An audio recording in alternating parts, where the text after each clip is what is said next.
This is how Mourie beat Infinity, Halo 4's longest level when playing on Legendary, in 12 minutes and 57 seconds on Legendary. The level starts with Mourie running and jumping through the first area while landing in places that allow Mourie to carry his downward momentum to boost forward. After running through this first section of the forest, he makes sure to use this route here as a platform above the enemies to avoid them. Mourie kills 2 crawlers while falling before doing a quick version of the Infinity out of bounds, parkouring up this route to very easily get out of bounds and begin running to this rock. He turns back around after hitting a necessary loading trigger before jumping across this gap and parkouring up and around this tree. Mourie falls back into bounds with one final jump, leading into the final area of the first forest. Once in the second half of the forest, Mourie walks along this left wall to stay safe while going up the path, killing these crawlers along the way and avoiding this knight as he reaches the holdout. To even start the holdout, Mourie must first clear all the enemies that are currently here. Mourie uses the DMR for the crawlers and watchers, and the railgun for the knights as he cleans them out. Once the holdout begins, Mourie has to take care of 2 waves of crawlers and watchers, along with 2 knights after each wave. For the crawlers and watchers, Mourie uses his DMR to snipe them from far away, headshotting all of them while he sets himself up behind a knight spawn. For the knights, all Mourie has to do is backsmack them before they can even move, with the second knight of this encounter being an exception, but thanks to the Marines being a good distraction,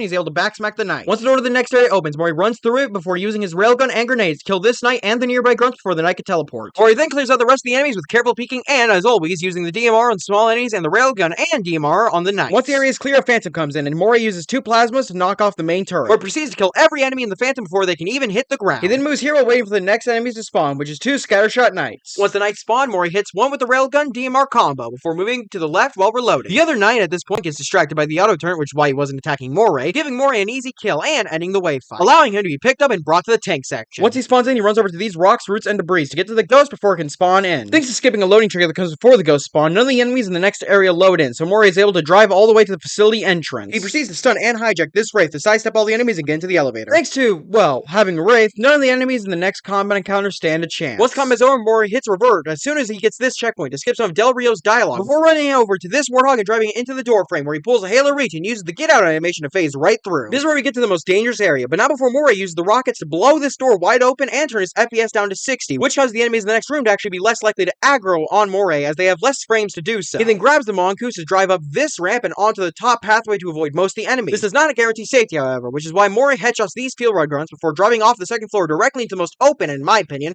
the most dangerous part, as Mourie maneuvers and drifts his way past the enemies into the elevator. Once getting into the elevator, he goes through this hole to get to the side of the elevator, which allows him to avoid any danger while the elevator goes up. When teleported inside, Mourie swaps his FPS back to unlimited before reaching the final holdout, where he uses the last of his rockets to destroy the first 2 Covenant jammers, before then using the turret to destroy the last jammer. He then gets into the Mantis and uses it to prioritize the incoming Phantoms. After an entire minute of Mantis to air combat, Mourie destroys the final Phantom. He then leaves his Mantis to go press the button that ends the mission. But before he's able to do so, a Banshee from behind him breaks his shields entirely as a fuel rod grunt from the other side of the arena almost hits him with a direct shot. Luckily, Mourie is able to quickly headshot the grunt and press the button, allowing Mourie to beat Infinity in 12 minutes 57 seconds on Legendary.